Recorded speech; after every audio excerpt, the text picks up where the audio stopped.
اللہ سبحانہ و تعالیٰ کے نام پاک سے آغاز جو بڑا مہربان نہایت رحم فرمانے والا ہے، اور کروڑوں درود و سلام ہمارے اور آپ کے آقا حضرت احمد مجتبیٰ محمد مصطفیٰ صلی اللہ علیہ وآلہ وسلم پر کہ آپ کی خدمت اقدس میں ہدایہ درود پیش کرنا اہل ایمان کے لیے دنیا اور آخرت میں کامیابی، بھلائی، فلاح، نجات اور بلندی درجات کا ذریعہ ہے۔ اللہم صلی علی سیدنا و مولانا محمد وعلی آل سیدنا و مولانا محمد وبارک وسلم وصلو علیہ۔ ناظرین محترم السلام علیکم، میں ہوں آپ کا میزبان محمد رئیس احمد۔ پیش کیا جا رہا ہے پروگرام روشنی سب کے لیے، پاکستان کے وقت کے مطابق کم و بیش رات 10 بجے سے لے کر رات 11 بجے تک آپ کا اور ہمارا ساتھ رہتا ہے۔ مختلف موضوعات کے ساتھ آپ کی خدمت میں حاضر ہوتے ہیں۔ آپ کی لائیو کالز کے ذریعے آپ کے سوالات شامل کیے جاتے ہیں اور ان کے جوابات بھی آپ تک پہنچائے جاتے ہیں۔ ناظرین، آج زندگی کے نظم میں عبادات کا کردار، اس موضوع پر ہم بات کریں گے۔ عالم حیات میں اگر ہم دیکھیں تو اللہ تعالیٰ نے جتنے نفوس کو پیدا فرمایا ہے، سب اپنے اپنے طور پر زندگی گزار رہے ہیں۔ سب کی اپنی اپنی حیات سے لے کر ممات تک کا ایک وقت ہے، ایک پیریڈ ہے۔ اسی میں حضرت انسان کو جو زندگی عطا فرمائی ہے، اشرف المخلوقات کے طور پر پیدا فرمایا ہے انسان کو، اور انسان جس نظم کے ساتھ اپنی زندگی گزارتا ہے اس نظم ہی کے تحت وہ ممیز و ممتاز ہو جاتا ہے اور منفرد قرار پاتا ہے دیگر مخلوقات سے۔ تو آیا اگر ہماری زندگی کا نظم اچھا ہے، اس میں نظم ہے، انتظام ہے اور اس کا نظام بہتر ہے، تو یقیناً اس میں ایسی خوبیاں نظر آئیں گی کہ جو دیگر لوگوں میں نظر نہیں آتی۔ آج ہمارے ہاں بہت سی باتیں کہی جاتی ہیں کہ جناب ہمارے وقت میں برکت نہیں ہے، وقت کی بڑی تنگی ہے، وقت نہیں ملتا عبادات کے لیے، قرآن کریم پڑھنے کا وقت نہیں ملتا، اعمال حسنہ کے لیے وقت نکال نہیں پاتے، کاروبار میں برکتیں نہیں ہیں اور برکت اٹھ گئی ہے ایسا لگتا ہے، اور پیسے میں برکت نہیں ہے۔ کاروبار بظاہر دیکھنے میں بہت بڑا ہے لیکن اس میں گفتگو میں ہم یہ دیکھتے ہیں کہ بہت زیادہ بے اعتدالی نظر آتی ہے کہ ہم فحش کلامی بھی لوگ کرتے ہوئے نظر آتے ہیں۔ اس کے بعد جیسے ہی اذان ہوئی جناب مسجد کا رخ کیا، وضو کیا اور نماز پڑھی، پھر دوبارہ سے اپنے کاروبار پر آ گئے۔ تو یہ جو ہمارے ہاں جو ہماری عملی زندگی میں جو تضادات پائے جاتے ہیں، ان چیزوں پر غور کرنے کی ضرورت ہے کہ کیا قرآن جو ہم سے قرآن کو جو مطلوب ہے ہمارے زندگی کا نظم، کیا ہماری زندگی میں وہ نظم موجود ہے، وہ نظام نظر آتا ہے؟ اور اگر نہیں ہے، کہیں ایرر آ رہا ہے، تو یقیناً پھر ہماری زندگی کے معمولات میں بھی اور ہماری زندگی کے ان تمام چیزوں میں فرق نظر آئے گا کہ جو نہیں آنا چاہیے۔ ایک منظم زندگی میں، ایک نظام کے ساتھ گزارنے والی زندگی میں نظر نہیں آنا چاہیے۔ اس حوالے سے بات کریں گے، بہت اہم موضوع ہے، اگرچہ اس پر لوگ غور اور فکر نہیں کرتے لیکن کرنا چاہیے، چونکہ زندگی ہم گزار رہے ہیں اور یہ زندگی بھی ایک امانت ہے، اور اس امانت میں خیانت ہوگی اگر ہم اس کو صحیح طریقے سے نہ گزاریں اور فضول کاموں میں اگر اس کو ہم بسر کر دیں۔ آج انشاءاللہ بات کریں گے، ہمارے ساتھ ڈاکٹر عاطف اسلم راؤ صاحب موجود ہیں، ممتاز و معروف اسکالر ہیں ماشاءاللہ، متعدد پروگرامز میں ہمارے ساتھ ہوا کرتے ہیں۔ آج بھی تشریف فرمائیں ڈاکٹر صاحب، السلام علیکم۔ وعلیکم السلام ورحمۃ اللہ وبرکاتہ۔ اور ماشاءاللہ علامہ اکرام حسین القادری صاحب موجود ہیں۔ علامہ صاحب کی شخصیت کسی تعارف کی محتاج نہیں ہے، متعدد پروگرامز میں آپ تشریف لاتے ہیں، بہت عمدہ گفتگو فرماتے ہیں۔ ایک ایسے علمی اور ادبی اور مذہبی خانوادے سے تعلق ہے آپ کا کہ جو دین کی بڑی خدمات انجام دے رہا ہے کئی عرصے سے۔ ہمارے ساتھ علامہ صاحب موجود ہیں، السلام علیکم۔ وعلیکم السلام ورحمۃ اللہ۔ اچھا ڈاکٹر صاحب فرمائیے گا، قرآن کریم جو ہے ہماری زندگی کے نظم کو کیسا دیکھنا چاہتا ہے؟ اصل میں ہم پہلے قرآن سے تو معلوم کر لیں کہ ایک مسلمان کی زندگی ہونی کیسی چاہیے۔ ہم تو اپنے تئیں زندگی گزارے چلے جا رہے ہیں جناب، صبح ہو گئی، شام ہو گئی اور زندگی یوں ہی تمام ہو گئی۔ تو یہ فرمائیے گا کہ قرآن ہم سے کس طرح کی زندگی اور کس طرح کا زندگی میں نظام مطلوب ہے قرآن کو، فرمائیے کچھ۔ اعوذ باللہ من الشیطان الرجیم، بسم اللہ الرحمن الرحیم، رب اشرح لی صدری ویسر لی امری واحلل عقدۃ من لسانی یفقہوا قولی۔ سب سے پہلے میں یہ عرض کرنا چاہوں گا کہ نظم کے معنی کیا ہیں۔ نظم کے لغت کے اعتبار سے معنی ہے لڑی میں پیرونے کے، ٹھیک ہے۔ یعنی اگر بہت قیمتی موتی ہمارے سامنے ہوں اور وہ بکھرے ہوئے ہوں تو چاہے ان کی قیمت کتنی ہی زیادہ ہو وہ خوبصورت نظر نہیں آئیں گے دیکھنے میں، لیکن اگر انہیں ایک لڑی میں پیرو دیا جائے تو ان کی خوبصورتی میں اضافہ ہو جائے گا۔ اسی سے نظام بنا ہے، اسی سے ناظم بنا ہے، اسی سے منظم بنا ہے۔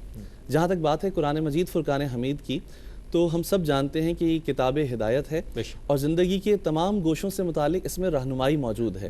قرآن مجید فرقان حمید اس ضمن میں ارشاد فرماتا ہے الذی خلق الموت والحیات لیبلوکم ایکم احسن عملا، کہ اللہ تبارک و تعالیٰ نے موت و حیات کو اسی لیے پیدا کیا تاکہ جانچا جا سکے کہ کس کے اعمال تم میں سے بہتر ہیں، اور اعمال میں بہتری کا کرائٹیریا اللہ تبارک و تعالیٰ نے بیان فرمایا کہ اعمال اس وقت بہتر ہوں گے یا کوئی شخص اللہ تبارک و تعالیٰ کا قرب اس وقت پا سکے گا کہ لقد کان لکم فی رسول اللہ اسوۃ حسنہ، کہ جب وہ نبی کریم علیہ الصلاۃ والسلام کے اسوہ حسنہ کے پر چلے اور اس کے مطابق اپنی زندگی کو گزارے۔ تو قرآن مجید فرقان حمید میں جا بجا ہمیں ہدایات ملتی ہیں کہ اللہ تبارک و تعالیٰ کو ایک منظم زندگی، ایک مربوط زندگی پسند ہے۔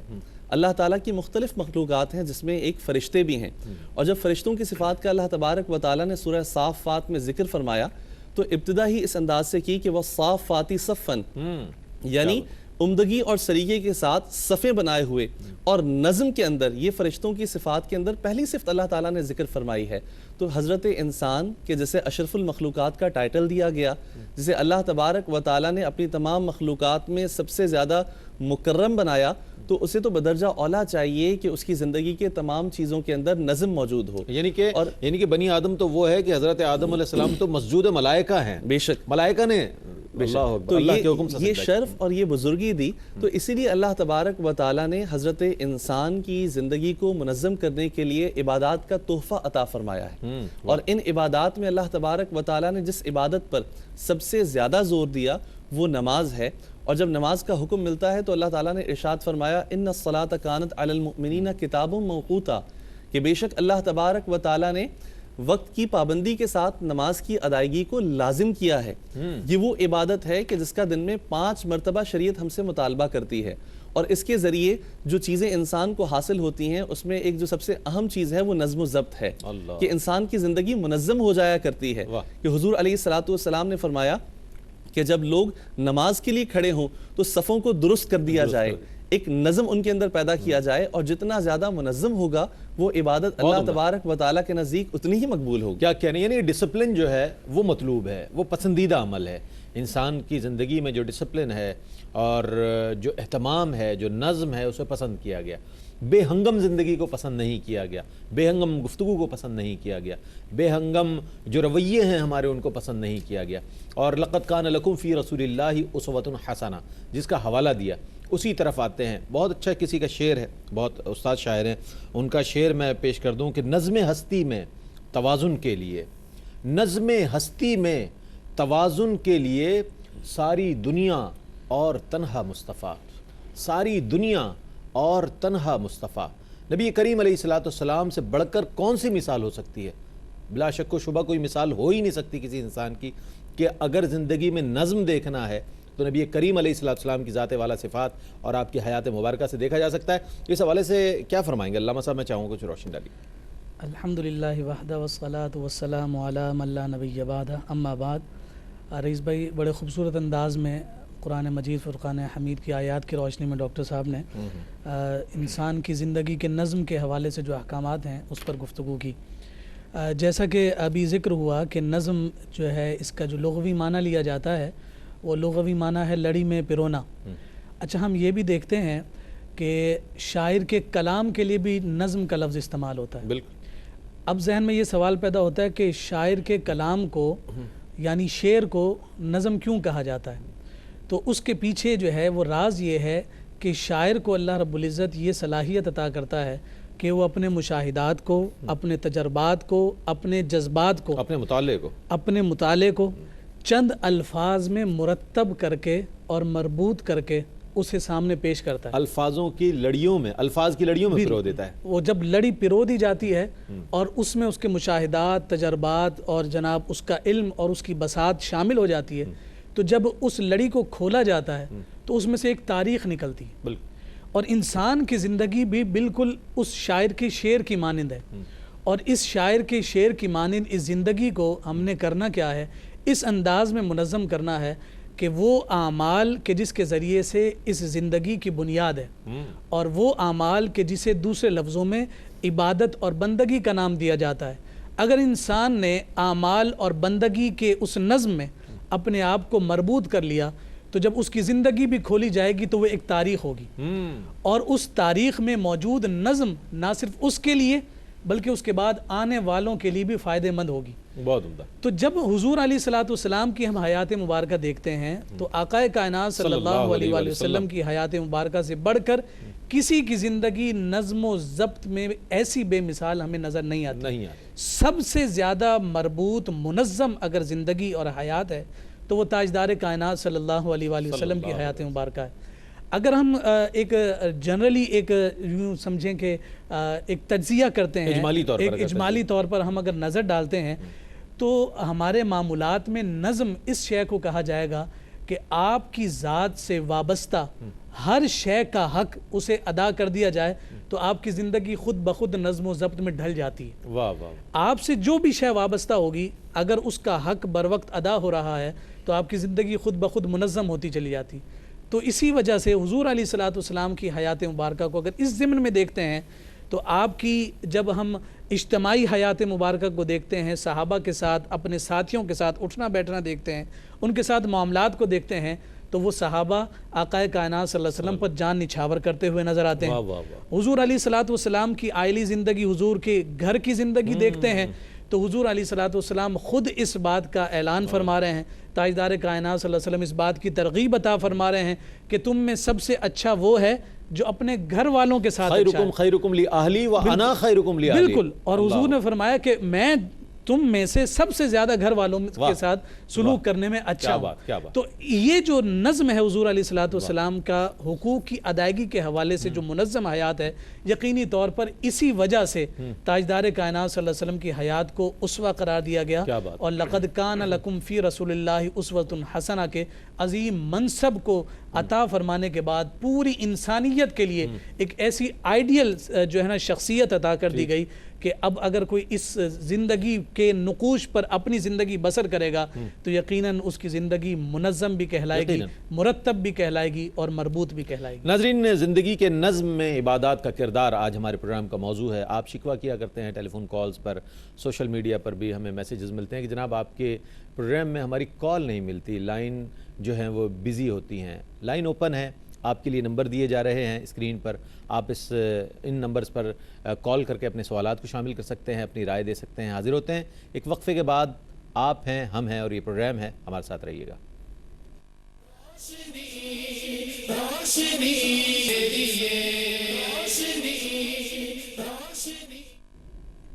ناظرین، آپ کا خیر مقدم ہے۔ آج ہمارے پروگرام کا موضوع ہے زندگی کے نظم میں عبادات کا کردار، اور آپ کی کالز بھی لیں گے انشاءاللہ اور سوالات کو بھی شامل کریں گے۔ آج یہ بھی شکوہ کیا جاتا ہے اور برملا اس بات کا اظہار کیا جاتا ہے، بکثرت کیا جاتا ہے کہ جناب وقت کی تنگی بہت ہے، وقت میں برکت نہیں ہے، وقت ہے ہی نہیں کام کرنے کے لیے ہمارے پاس، دیگر محافل میں جانے کا اور اچھی صحبت اختیار کرنے کا، اور وقت کا شکوہ کیا جاتا ہے۔ تو معلوم یہ کرنے کی کوشش کریں گے کہ کیا ہم جو مذہب کا جو نظام العبادات ہے اگر ہم اس سے منسلک ہو جائیں، اس سے، تو کیا ہم اس شکوے سے بری ہو سکتے ہیں؟ ایک بہت اچھا اگر سولوشن مل جاتا ہے آج کے اس پروگرام سے تو میں سمجھتا ہوں آج کے اس پروگرام سے بہت اچھا میسج چلا جائے گا۔ ڈاکٹر صاحب کیا فرمائیے گا؟ بسم اللہ الرحمن الرحیم۔ بہت خوبصورت سوال کیا ہے رئیس بھائی آپ نے۔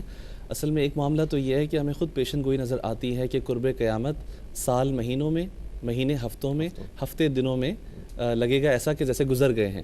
اور دوسری بات یہ ہے کہ جو لوگ تنگی وقت کا شکار اپنے آپ کو بتاتے ہیں اور کہتے ہیں ہمیں وقت نہیں ملتا یہ چیزیں، تو اس کی سب سے بڑی وجہ یہ ہے کہ اکثریت کی عبادت سے دوری ہے، یا اگر عبادت کو اختیار بھی کیا ہے تو اس کے اندر وہ فلسفہ نظر نہیں آتا کہ جو فلسفہ ہونا چاہیے تھا، جس کی طرف اقبال نے اشارہ کیا کہ رہ گئی روح ازاں رسم بلالی نہ رہی۔ تو اس طرح سے اللہ تبارک و تعالیٰ رہ گئی رسم ازاں روح بلالی نہ رہی۔ تو اصل میں اس فلسفے کو ہم نے کھو دیا ہے۔ اگر ہم عبادات کے حقیقی فلسفے کو سمجھ جائیں اور اپنے تعلق کو عبادات کے ساتھ جوڑ لیں تو ہماری زندگی کے اندر نظم پیدا ہو جائے گا۔ میں نے پہلے بھی نماز کی مثال دی، سب سے اہم چیز جو دن میں ہم نے 5 مرتبہ اللہ تعالیٰ کے سامنے جھکنا ہے تو ہمارے تمام کام اس کے ذریعے سے منظم ہو جائیں گے۔ ماہ رمضان کے روزے دیکھ لیجئے کہ ایک خاص وقت ہے، تب ہم نے سحری کو ختم کرنا ہے اور ایک خاص وقت پر افطار کرنی ہے۔ اس سے پہلے ہم نہ کھا سکتے ہیں اور نہ اس کے بعد ہم کھا سکتے ہیں. تو یعنی یہ نظم کی طرف اشارہ کیا جا رہا ہے کہ انسان کو اپنے معمولات اس انداز سے گزارنے چاہیے کہ اس کی زندگی کے اندر ایک عمدگی اور سلیقہ نظر آئے. حضور علیہ السلام کی ایک بہت مشہور حدیث پاک ہے. آپ نے فرمایا کہ اللہ تبارک و تعالیٰ کو بندے کا وہ عمل پسند ہے، اس عمل سے محبت ہے کہ جو عمل عمدگی اور سلیقے کے ساتھ کیا جائے. اور یہ کون سا عمل ہے کہ جس کے اندر نظم اور ضبط کا مظاہرہ کرے. حج کی عبادت دیکھ لیجئے کہ کتنا بڑا وہاں پر لوگوں کا مجمع ہے اور اس کے اندر تمام لوگ ایک نظم کے ساتھ کام کر رہے ہیں. تو اللہ تبارک و تعالیٰ نے ہر چیز کے اندر، ہر عبادت کے اندر ایک فلسفہ رکھا ہے، اور عبادات کا جو سب سے اہم فلسفہ ہے وہ یہ ہے کہ اس کو اختیار کرنے کے بعد انسان کی زندگی کے اندر تبدیلی آ جائے. خود اللہ تبارک و تعالیٰ فرماتا ہے ان الصلاۃ تنہی عن الفحشاء والمنکر، کہ اگر عبادت کو اس کی روح کے ساتھ ادا کیا جائے تو اس کے ثمرات ہمارے سامنے ہوں گے اور وقت میں بھی برکت ہمیں نظر آئے گی. بہت اچھی بات آپ نے ارشاد فرمائی، اس پر مزید بات کریں گے. ہمارے ساتھ کالر ہیں. السلام علیکم. السلام علیکم. ذرا آواز بند کر دیجئے اپنے ٹیلی ویژن سیٹ کی اور ہم سے بات کیجئے. جی السلام علیکم. وعلیکم السلام. فرمائیے. ایسے بات کریں پنڈی سے. جی میں یہ پوچھنا چاہ رہی تھی کہ ایک ماں اور ایک ہاؤس وائف جو ہے وہ اپنی ڈیلی روٹین میں کیسے جو ہے اپنی عبادت کو نظر پیدا کر سکتی ہے. بالکل. تو کس طرح مینیج کر سکتی ہے. بہت اچھا. آپ نے تمام خواتین کی آپ نے نمائندگی کر دی اپنے اس سوال سے. بہت سی ہماری ہزاروں لاکھوں جو خواتین ویورز ہیں ان کی رہنمائی ہو جائے گی آج کے اس پروگرام کے حوالے سے. آگے بڑھتے ہیں. اور ڈاکٹر صاحب نے بڑے اچھے انداز میں ایک جو حوالہ دیا حج کا، تو حج جو ہے بنیادی طور پر ڈسپلن کا معاملہ ہو، اسلام میں جو نظم ہے اس کا اگر حوالہ ہو تو اقوام عالم کو یہ میسج دیتا ہے کہ اگر مسلمانوں کا ڈسپلن دیکھنا ہے، نظم دیکھنا ہے، اہتمام دیکھنا ہے اور نظم و ضبط کا کوئی طریقہ کار دیکھنا ہے تو حج پر دیکھ لو کہ میدان عرفات ہے، خطبہ حج ہو رہا ہے اور تمام لوگ جو ہیں ساکت ہیں اور وہ خطبہ حج سن رہے ہیں. اور وہ تمام مناسک حج دیکھیں اور معلوم ہوگا کہ مختلف اقوام کے لوگ، مختلف زبانوں کے لوگ وہاں یکجا ہوتے ہیں اور بڑے نظم و ضبط کے ساتھ وہ فریضہ جو ہے اس کی ادائیگی ہوتی ہے. بہت اچھے انداز میں ڈاکٹر صاحب نے اس کو مکمل فرمایا. اچھا علامہ صاحب کیا فرمائیں گے؟ ایک تو ہماری بہن کا سوال آپ تک اگر پہنچ گیا ہے تو ٹھیک ہے، نہیں تو میں دہرا دیتا ہوں. وہ انہوں نے یہ کہا کہ کوئی ہاؤس وائف یا کوئی ماں جن کے بچے چھوٹے ہیں، ان کے گھریلو کام اتنے امور ہوتے ہیں کہ اس میں ان کو عبادات کے لیے بڑا ناپاکی بھی ہوتی ہے. بچے بھی ہوتے ہیں تو ناپاک کر دیتے ہیں کپڑے، پھر یہ کہ بچوں کے امور ہوتے ہیں، اس کی وجہ سے عبادات میں وہ وقت ان کو نہیں مل پاتا جو ملنا چاہیے یا جو ان کا جذبہ ہے. اس حوالے سے کیا فرمائیں گے آپ؟ میری بہن نے بہت اچھا سوال کیا اور یقینی طور پر ہمارے گھروں میں جو بد نظمی ہے اور بے ترتیبی ہے اس کی طرف ان کا اشارہ ہے.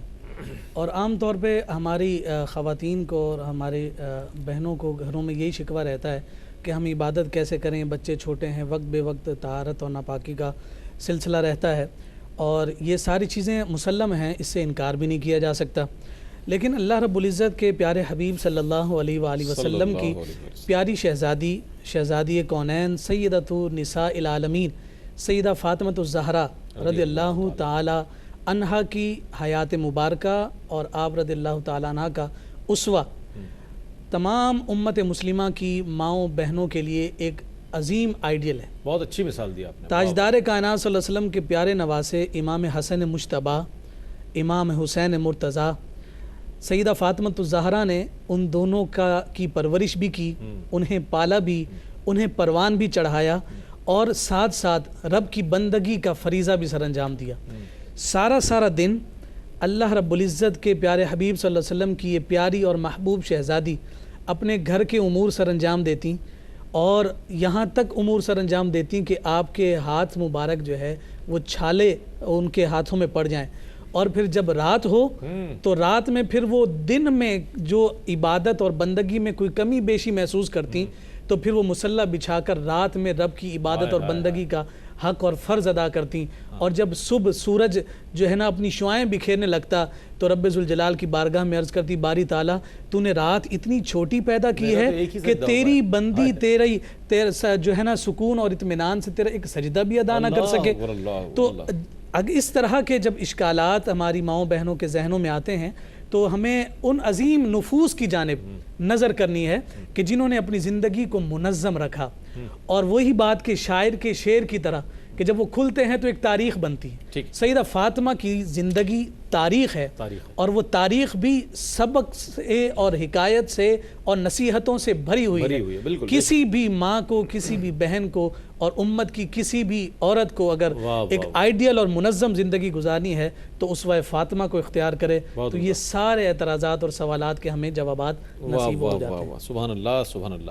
ناظرین ایک کالر ہمارے ساتھ. السلام علیکم. وعلیکم السلام. جناب کون صاحب ہیں، کیا سوال ہے آپ؟ مش بھائی کیسے ہیں آپ؟ ٹھیک ہے اللہ کا بہت شکر ہے، آپ فرمائیے. سر یہ سوال تھا، اگر ایک انسان شریعت پہ چلے پھر بھی وقت میں برکت نہ ہو تو ایسے کون سے اعمال کرے جس سے وقت میں برکت ہو جائے؟ ٹھیک ہے، اور کوئی سوال ہے آپ کا؟ بہت شکریہ آپ کا، بہت شکریہ. اچھا علامہ صاحب، اب ہم آتے ہیں اپنے سوال کی جانب. یہ فرمائیے گا کہ ہمارے ہاں مختلف نظام تعلیم کے مختلف نظام الاوقات ہیں. اب اس میں یہ بھی ہوتا ہے کہ کنٹینیوسلی جو لوگ بہت زیادہ خصوصی طور پر تعلیم کی طرف متوجہ ہوتے ہیں، ان کے پاس تو کھانے کا بھی وقت نہیں ہوتا، ان کے پاس تو ریسٹ کرنے کا بھی ٹائم نہیں ہوتا، کہ وہ انڈر ریسٹ ہو جاتے ہیں بیچارے پڑھتے پڑھتے. تو عبادات کیسے کریں گے؟ اب یہ فرمائیے گا کہ کس طرح بیلنس کیا جا سکتا ہے اس کو. آپ خود بھی ماشاءاللہ ایک ایسی انسٹیٹیوشن سے وابستہ ہیں، تو فرمائیے گا کہ تلامذہ کے لیے بہت اہم سوال ہے. وہ کہیں گے جناب ہم پڑھ لیں یا عبادت کر لیں. حفاظ کے لیے کہ وہ دن رات حفظ کر رہے ہیں، لیکن مسئلہ یہ عبادت بھی ہے اور پھر عبادات فرضیت کی بھی ایک ادائیگی. فرمائیے کچھ سوال ہے. رئیس بھائی بہت اچھا سوال ہے، اور یوں سمجھیے کہ یہ ایک گراؤنڈ ریئلٹی ہے، اور ہمارے انسٹیٹیوشنز ہوں، ہمارے ادارے ہوں، ہماری درسگاہیں ہوں، تو اس میں یہ سوال اٹھتا ہوا نظر آتا ہے، اور طالب علم اس حوالے سے پریشان بھی نظر آتا ہے. اس سوال کے جواب کے لیے ہمیں اپنے مقصد حیات اور مقصد تخلیق کو سمجھنا ہے. قرآن نے ہماری تخلیق کا سبب بیان کیا، وما خلقت الجن والانس الا لیعبدون، کہ ہم نے تمہیں نہیں پیدا کیا مگر عبادت کے لیے. اچھا، اب سوال یہاں یہ پیدا ہوتا ہے کہ کیا عبادت صرف اور صرف اللہ رب العزت کے حضور سر بسجود رہنے کا نام ہے؟ کیا 5 وقت کی نماز پڑھنا ہی عبادت کا نام ہے؟ فرمایا نہیں. ہر مکتبہ فکر زندگی کا موجود ہے، اور مختلف طبقہ زندگی سے وابستہ، اور اسی میں یہ طلباء بھی آتے ہیں. اور وہ طلباء کہ جو یوں کہیں کہ جو دور جدید کی تعلیم کے لیے جب یونیورسٹیز کا رخ کرتے ہیں، دیگر مدارس کا رخ کرتے ہیں، تو انہیں یہ سوالات کا سامنا کرنا پڑتا ہے. یہ جو 5 وقت کی نماز ہے نا جی، یہ ہمیں اس بات کا پیغام دیتی ہے کہ تم دنیا میں جتنے بھی مشغول ہو جاؤ، مگر جب مسجد سے تمہیں اذان آئے اور وہ آواز اور صدا دی جائے تو تمہیں اپنی تمام مشغولیات اور مصروفیات میں سے وقت نکال کر رب کی بارگاہ میں حاضر ہونا. یوں سمجھیے کہ ہماری عبادت اور بندگی کا اصل راز یہ ہے کہ تم نے زندگی کے ہر لمحے اپنے رب کو یاد رکھنا ہے، اپنے رب کو یاد رکھنا ہے. اچھا، پھر اگر ان عبادات یعنی ہم نماز کے معاملات اور نماز کی جو ہماری عبادت ہے اور عبادتوں میں معراج ہے، اسی کا ہی اگر ہم تذکرہ کرتے ہیں، تو جہاں اللہ رب العزت نے ان اوقات کو ایک مربوط انداز میں دنیا والوں کو عطا کیا اور مسلمانوں کو عطا کیا، ان اوقات کو بھی محض اس لیے اس تسلسل اور اس سلسلے کے ساتھ رکھا کہ تمہیں یہ بات یاد رہنی چاہیے کہ زندگی کے ہر لمحے میں تمہیں اپنے رب کی یاد آنی چاہیے. اگر اس کانسیپٹ اور اس نظریے کو ہم نے پا لیا اور اس کے ذریعے سے ہمارے طلباء اپنے تعلیمی مراحل اور معاملات میں اس نظریے اور اس فلسفے کو اختیار کر لیتے ہیں، تو پھر وہ یقینی طور پر کسی طور پر ممکن نہیں کہ ان سے نماز میں کوئی غفلت ہو یا عبادت میں کسی قسم کی وہ کوتاہی برتیں. پھر میں نے شروع میں بھی یہ عرض کیا کہ صرف اللہ کی بارگاہ میں سر بسجود ہونا ہی عبادت نہیں ہے. اگر ایک طالب علم اپنے علم کے حصول میں مخلص ہے اور وہ ہم جہد ہو کر اللہ کی رضا اور خوشنودی کے لیے اس علم کو حاصل کر رہا ہے کہ جس کے ذریعے سے وہ اپنی دنیا کو بھی سنوارے، اپنی آخرت کو بھی سنوارے، اور اپنے علم کے ذریعے سے انسانیت کی خدمت کرے، تو فرمایا کہ اس کا اس امور کے لیے تگ و دو کرنا بھی عبادت کہلائے گا. جیسے روزگار اور معاش کی تلاش میں ایک کاروباری شخص کو نکلنے کے لیے اور اس شخص کے معاملات میں فرمایا کہ حصول رزق حلال عین عبادت ہے، تو اسی طرح سے طالب علم بھی اگر اس نیت اور اس ارادے کے ساتھ اپنے امور کو سر انجام دینے اور اسے منظم کرنے کی کوشش کرے گا تو یہ شکوہ ممکن ہے کہ انشاءاللہ دور ہو جائے گا۔ ضرور ناظرین، انشاءاللہ مزید سوالات کو اس پروگرام کا حصہ بنائیں گے۔ زندگی کے نظم میں عبادات کا کردار حاضر ہوتے ہیں۔ ایک وقفے کے بعد ہمارے ساتھ رہیے گا۔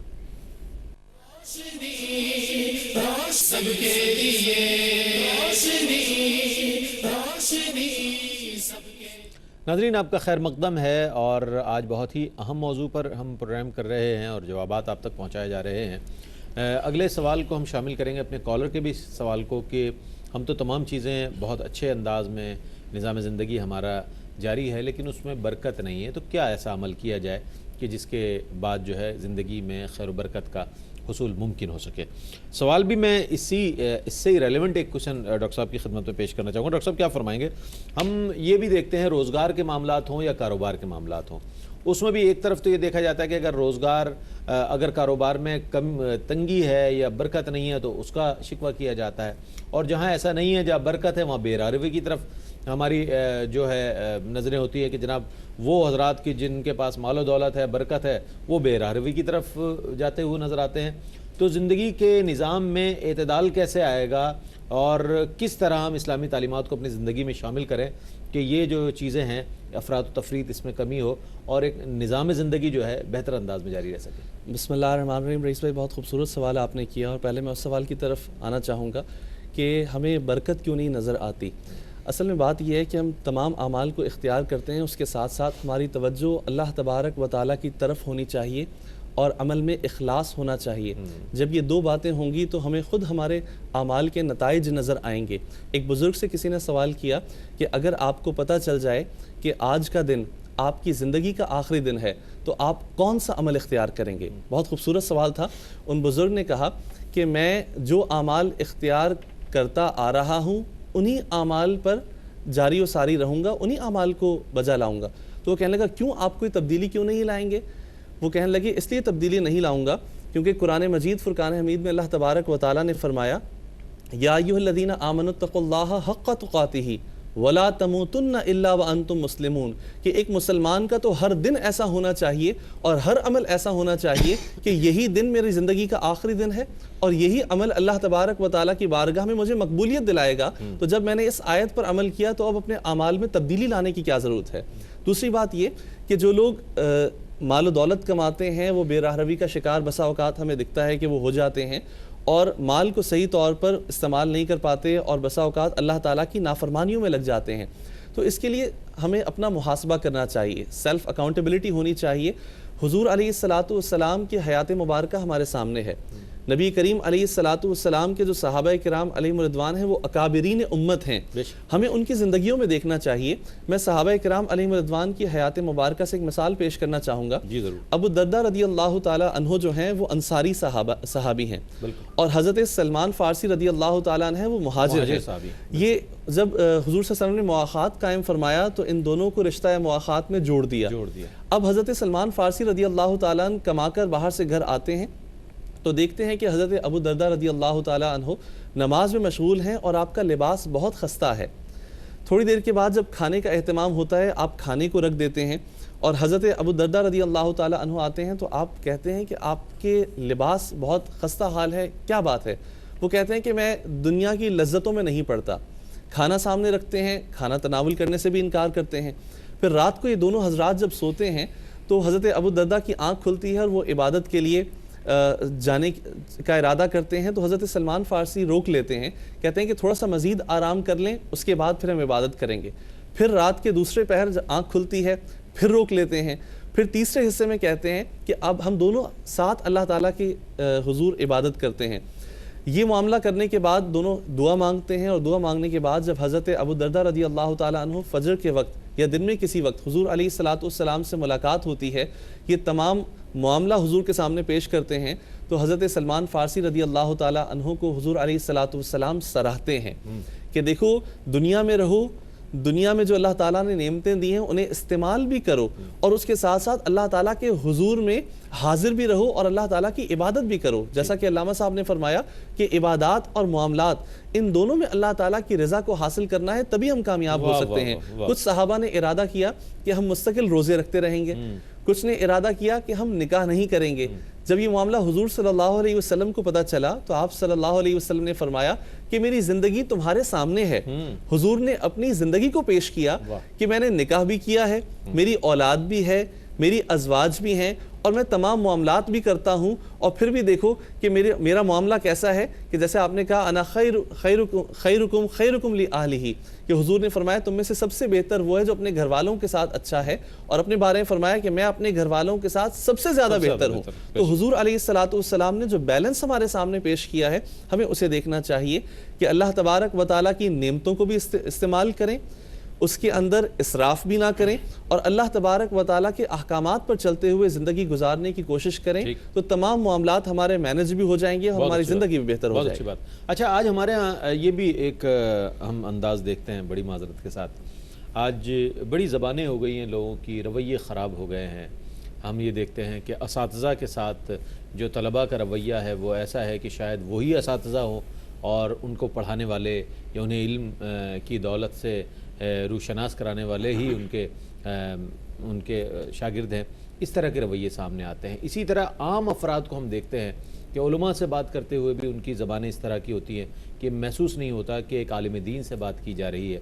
ہمارے ہاں اس حوالے سے، گفتگو کے حوالے سے بھی دیکھا گیا ہے کہ تہذیب کے جو تقاضے ہیں انہیں پیش نظر نہیں رکھا جاتا، اور دوسری بات یہ کہ تنزلی کی طرف جاتے ہوئے نظر آ رہے ہیں. بہت عام زبان استعمال کی جاتی ہے کسی بھی صورت میں کوئی سوال پیش کرنا ہو، کوئی مسئلہ پیش کرنا ہو. تو کیا اسلامی تعلیمات کو اگر ہم سامنے رکھیں، وقولوا للناس حسنا قرآن کریم ارشاد فرماتا ہے کہ اچھی طرح لوگوں سے بات کرو. ہمارے ہاں اچھی طرح بات کرنے کا کانسیپٹ یہ سمجھا جاتا ہے کہ کوئی اچھی طرح بات کرے گا تو وہ مغلوب سمجھا جاتا ہے اسے. یہ اس پر جو اس کا سامنے والا ہے جس سے بات کرنی ہے وہ جو ہے غالب ہے اس پر، اس لیے بہت دب کر بات کر رہا ہے. لیکن قرآن تو یہی کہہ رہا ہے وقولوا للناس حسنا. کیا فرمائیے گا اس حوالے سے علامہ صاحب کہ ہمارے یہاں یہ جو رویے ہیں ان میں تبدیلی کیسے آئے گی؟ اور اسلامی تعلیمات تو اس کے برعکس ہمیں بتاتی ہیں، ادب بتاتی ہے اسلامی تعلیمات، تہذیب بتاتی ہے، تمدن بتاتی ہے. اسلامی شاعر کا ایک مظہر ہوتا ہے مسلمان. کیا فرمائیے گا اس حوالے سے؟ رئیس بھائی، بالکل آپ نے معاشرے کی ایک ایسی تلخ حقیقت کی طرف اشارہ کیا ہے کہ ہماری نوجوان نسل اس میں بہت تیزی کے ساتھ اس میں ملوث ہوتی چلی جا رہی. اخلاقی گراوٹ اس قدر بڑھتی چلی جا رہی ہے کہ اب گویا ایسے لگتا ہے کہ اب معاملات کو اور معاشرے کو سدھارنے کا کوئی طریقہ اور کوئی راہ نظر نہیں آتی. کراس کوشچننگ کی جاتی ہے. میں یہاں یہ عرض کروں گا کہ سوال کرنا بری بات نہیں ہے، بالکل سوال کیا جائے، لیکن سوال کرنے میں جو انداز ہونا چاہیے، جو ادب ملحوظ ہونا چاہیے، اس میں جو ایک یوں سمجھیے کہ اپنے سے بڑے کا جو رتبہ ہے اسے مد نظر جو رکھا جانا ہے، اس کو جب تک ہم ترتیب نہیں دیں گے تو یقینی طور پر یہ اخلاقی گراوٹ بڑھتی چلی جائے گی. جس سمت آپ نے اشارہ کیا کہ ہمارے نوجوان اس بات کی بالکل خیال نہیں کرتے کہ ہم کس سے گفتگو کر رہے ہیں، ہمارے اس گفتگو کا انداز کیا ہے، ہماری گفتگو کا معیار کیا ہے، ہمارے اساتذہ کے ساتھ ہمارا رویہ کیسا ہے، ہم والدین کے ساتھ گفتگو کر رہے ہیں تو وہ کس بات کا تقاضا کرتی ہے وہ گفتگو، اور ہم کس تقاضے کو اختیار کیے ہوئے ہیں. تو اس کے لیے لازم اور ضروری ہے کہ جس طرح سے آپ نے فرمایا کہ وقولوا للناس حسنا، اور یہ ایک عام حکم ہے کہ لوگوں کے ساتھ اچھی گفتگو کرو. اور کتنی خوبصورت بات آقا کائنات صلی اللہ علیہ وآلہ وسلم نے ارشاد فرمایا کہ لوگوں کے ساتھ خندہ پیشانی سے ملنا بھی تمہاری جانب سے صدقہ ہے. اور ساتھ ساتھ حضور علیہ السلام کا یہ فرمان بھی کہ جب تم گفتگو کرو تو اس گفتگو میں میانہ روی اختیار کرو. یعنی تمہاری وہ گفتگو نہ ایسی ہو کہ سامنے والے کی تکلیف کا سبب بنے، اور نہ گفتگو ایسی ہو کہ وہ تمہارے مقصد کو ہی نہ سمجھ سکے. شاید ہمیں یہ چیز اس سبب سے بھی نظر آتی ہے کہ ہمارے اساتذہ، ہمارے مربی صحیح انداز میں اپنی نوجوان نسل تک اپنا پیغام نہیں پہنچا پا رہے. وہ انداز تربیت اور انداز تبلیغ جو حضور علیہ الصلوۃ والسلام نے عطا فرمایا تھا شاید اس میں کہیں کمی برتی جا رہی ہے، جس کی سبب سے یہ شدت کا رویہ اور یہ بے راہ روی اور بے اعتدالی کا رویہ ہمیں سامنے سے نظر آتا ہے۔ ایک حدیث مبارکہ میں اختصاراً عرض کر کے اس کو بات کو سمیٹنے کی کوشش کرتا ہوں۔ حضور علیہ الصلوۃ والسلام کے ایک صحابی کسی دوسرے علاقے سے تشریف لائے اور حضور کے پیچھے نماز پڑھ رہے تھے، اور حضور کے پیچھے نماز پڑھتے ہوئے ایک اور صحابی کو چھینک آ گئی، تو انہوں نے جواب میں کہہ دیا، انہوں نے یرحمک اللہ کہہ دیا، تو دیگر صحابہ انہیں گھور گھور کر دیکھنے لگے، تو وہ صحابی بھی پریشان ہو گئے کہ تم مجھے گھور گھور کر کیوں دیکھتے ہو، میں نے تو یرحمک اللہ کہا ہے۔ تو فرمایا کہ جب یہ ساری چیزیں ہوئیں، نماز ختم ہوئی، تو مجھے یہ ڈر تھا کہ آقا کائنات صلی اللہ علیہ وسلم کو محسوس ہو گیا ہوگا کہ ہم نے نماز میں یہ انداز اختیار کیا ہے، تو ہم سہمے ہوئے تھے کہ حضور علیہ الصلوۃ والسلام اب نہ جانے ناراضگی کا اظہار فرمائیں گے۔ وہ فرماتے ہیں کہ میں یہ بات کرنے سے پہلے انہوں نے بیان کیا، کہتے ہیں کہ میرے ماں باپ میرے مصطفیٰ پر قربان ہو جائیں، مصطفیٰ نے نہ ڈانٹا، نہ سرزنش کی، نہ برا بھلا کہا، بلکہ یہ کہا کہ جب نماز میں شامل ہو جاؤ اور نماز کو اختیار کر لو تو پھر دنیا ما فیہا سے بالکل بے بہرا ہو جایا کرو اور اللہ کے ساتھ تعلق کو قائم رکھ لیا کرو۔ انداز تبلیغ بھی ہمیں درست کرنے کی ضرورت ہے، اور حضور علیہ الصلوۃ والسلام کی انداز تربیت و تبلیغ کو اختیار کر کے ہم اپنے جو ہے اس شکوے سے اپنے آپ کو میں بہت شکریہ ادا کروں گا ڈاکٹر صاحب آپ تشریف لائے، علامہ صاحب آپ تشریف لائے۔ ناظرین، زندگی کے نظم میں عبادات کا کردار، آج اس حوالے سے بات ہوئی، اور اسلام کی تعلیمات تو کامل و اکمل ہیں، یہ بات تو ایک ایسی مسلمہ حقیقت ہے کہ جس سے ہم انحراف کر ہی نہیں سکتے، انکار کر ہی نہیں سکتے۔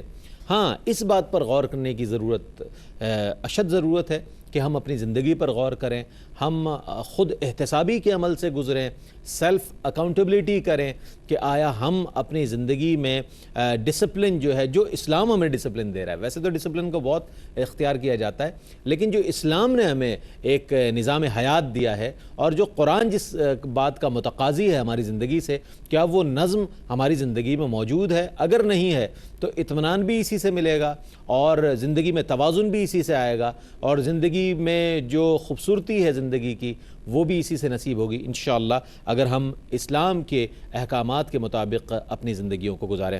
آج شب جمعہ ہے، تو اسی نسبت سے سرکار علیہ الصلوۃ والسلام کی بارگاہ میں ہدیہ درود شریف پیش کر کے آپ سے رخصت ہوں گے۔ اللہم صلی علی سیدنا و مولانا محمد وعلی آل سیدنا و مولانا محمد وبارک وسلم وصلوا علیہ۔ اس کے ساتھ ہی اپنے میزبان محمد رئیس احمد کو اجازت دیجیے، اللہ حافظ۔